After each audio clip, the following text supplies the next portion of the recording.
These. I'm just thinking, the rose looks, I think it's a rose, looks a little bit wilty, but then again, roses get really wilty like super fast. They're like, oh, what are those red things from Christmas? Poinsettias. Poinsettias. They're very super delicate, so it's like, yeah. I'm like, maybe I should put no, roses kind of do that little brown curly thing pretty fast, especially when they're like white roses. That one's pink, I think. Damn it! Hey, street sweeper's out. Everyone's like, you maybe want something a little bit more water resistant. I'm like, yeah, the actual like shower that Bauernroder told us about was like very minor. It's misting right now. Yeah. That kind of mist that if it keeps up all day will kind of clean the air because it'll grab all the various pollen and crap particles and make everything feel spring fresh. I'm trying to figure out which spring we're in. I think we're actually in like, what would this be called, like pre-spring? We're not in, like, we may have another cold bout coming, as in like death of winter sort of thing, but I'm thinking it seems like we're pretty much done right now with wintry weather. We're near the end of March. We've already, because although, like I said, I think there's still another bout of semi-cold, rainy weather that would be indicative of winter. Having a clear day, like we've had the last couple days, and having really cold temperatures in the morning, that's different. That's not weather or climate, that's almost physics to me. The heat just escapes and it doesn't get replaced well enough throughout the day.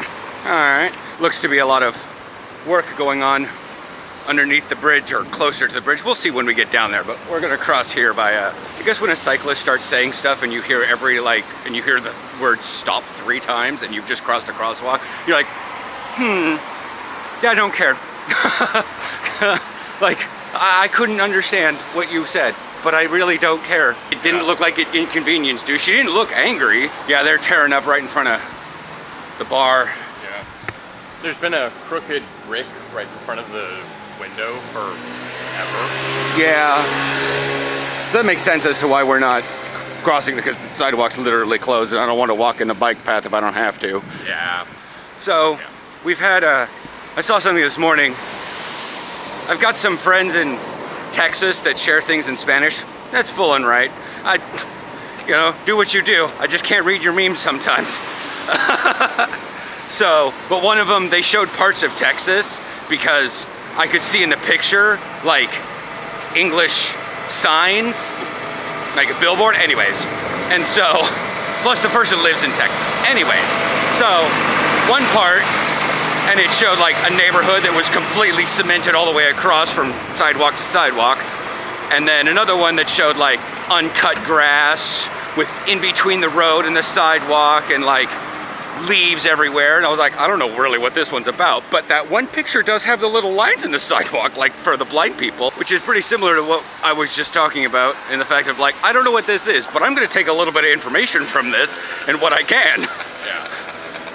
And the thing is I don't want to say I've been down every road in Portland, but I've been pretty much down every single major road in the Portland metropolitan area. Never seen this before. Never seen them before. So, how is Portland progressive if they're not accommodating? And as as we're approaching, baby birthing time of living here, it's just sort of like, Portland, Portland, Pacific Northwest, don't call yourselves, say you're progressive and out for the, you're fighting more for the people, but Jesus, you're not really. You can do so much more. Yeah, and that's like bicycling. They're progressive in an American sense. That's what I'm saying. Like within the concept of the American culture, they are progressive. And yeah, they could definitely do more, but everyone can do more. Even Amsterdam can do more. Yeah. Like, not blocking off the blind path with construction vehicles. To be fair, all the time in Amsterdam.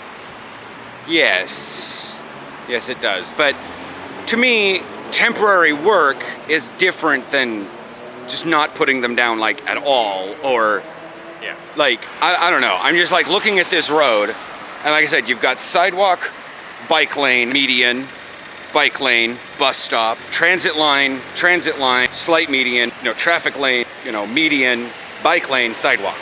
Yeah. In America, this would be 3 lanes wide. Each way. And you'd have a tiny little sidewalk. And I understand that this is basically this is kind of unique to metropolitan areas within the Netherlands. This is not, I don't really see this much in Hilversum. I don't really see it at all because there's not really, like, main roads are 2 across with a bike lane. They don't have transit lines like this because they don't have trams. But I'm saying this is like where, where you have trams, you have this much more often than you do anything else. This is integrated. I feel like this is really typical. And I'm not sure if you guys live elsewhere in Europe or have been elsewhere, like Germany, like major metropolitan areas in Germany, does it function like this? Where it's just 2 lanes of tram or emergency vehicle. Transit, because a lot of the cabs are transit. A lot of the cabs are able to drive down that. Then medians, and then outside that, 2 lanes of traffic, and then outside that, medians, bike lane. Yeah.